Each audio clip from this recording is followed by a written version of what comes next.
Amerika'nın Sesi Radyosu'nun verdiği imkandan istifade ederek bugün Azerbaycan tarihinin en büyük günü olan 28 Mayıs'ta sizlere hitap ederim.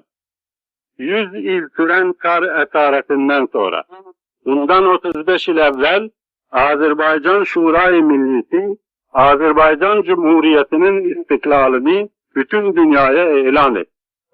O tarihe kadar milliyet olarak varlığını ispat için mücadele eden Azerbaycan halkı, bu tarihten itibaren millet olarak bir devlet kurmuş, istiklali uğrunda bütün mevcudiyeti de meydana atılmıştır.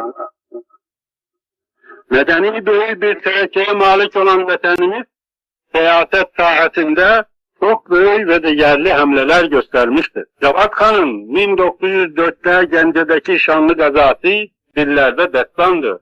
Ölmek var, dönmek yoktur. Bu, hakiki vatanperestlerin teklid ettikleri en mukaddes bir şiardır. 28 Mayıs 1918'de İstiklal Azerbaycan tarihinin tabii bir neticesini fikirden işe geçirildi. Aynı zamanda o, zamaniye hakim olan etri büyük şiardan istifade edildi. Her millet öz mukadderatını özü halletmeye selahiyet sağlar desturunca halkın umumi rayına uyarak istiklalını ilan edildi. İstiklal ilanı üzerine kurulan Milli Azerbaycan hükümeti az zamanda memlekette çok büyük işler gördü. 100 yıldan beri askerlikten men edilen Azerbaycan'da bir ordu yarattı.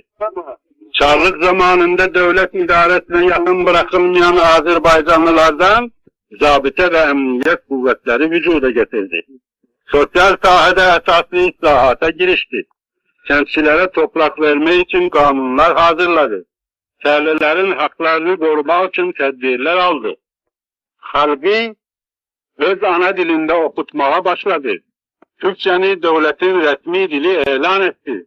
Orta ve âli mektepler açtı. Demokrasiyalar tipinde halk nümayendelerine cevapdeh bir hükümet usulü idaresi yarattı. Hakimiyet millet meclisinin elindeydi. Parlamentten itimat almadıkça hiçbir hükümet iş başında kalabilmezdi. Memlekette tam bir azatlık vardı. O zaman indi Sovet zamanında olduğu gibi terör denilen şeyden hiçbir eser yoktu. Şahsiler de, meskenler de emn ve emandaydı.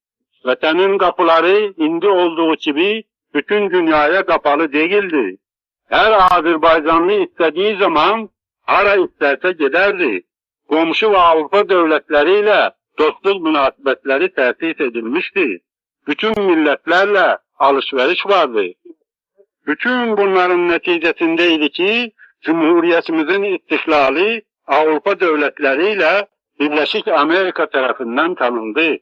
Onları takliden büyük küçük birçok devletler dahi istiklalimizi tanıdılar.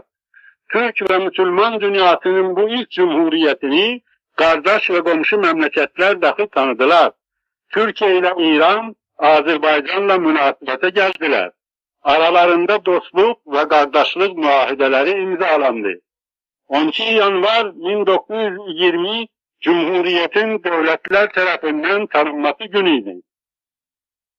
Bu günü Azerbaycan halkı candan bayram etti. Haklıydı. Bu hakikaten de büyük bir bayramdı. Çünkü bugünden itibaren Azerbaycan davası Rusya'nın bir iç meselesi olmaktan çıkmış, milletler arası bir mesele olmuş. Dünya hakikatleriyle daha çok karşılaşmakta. Hakkıyla batıl, yalanla doğru yüz yüze gelmektedir. Şüphesizdir ki bir gün hakikat parıldayacak, azatlık esasını, Birleşmiş Milletler prensipini ve insan haklarını tutan tarafta alıp gelecektir. Bu galibiyet süresi, Kızıl İstibdad zulmü altında inleyen aziz vatanımızda 1918-28 Mayıs günü yeniden doğacaktır. Buna katiyen şüphe etmeyiniz vatandaşlar. Üç renkli istiklal bayrağını başlarında gezdiren buradaki vatan ailesi bizlerden, orada her cüre korku ve tedbir altında kalpleri istiklal eşkili sunan azadlık ailesi sizlere candan selamlar gönderir. 28 Mayıs İstiklal qurbanlarının əziz ruhları huzurunda hürmətlə əgilir və hər iki tərəfi birləşdirən milli böyük həsrəti şairin beyti ilə dilə getirirəm. Sən bizimsən, durdukça bədəndə can, yaşa, yaşa, çox yaşa, ey şanlı Azərbaycan.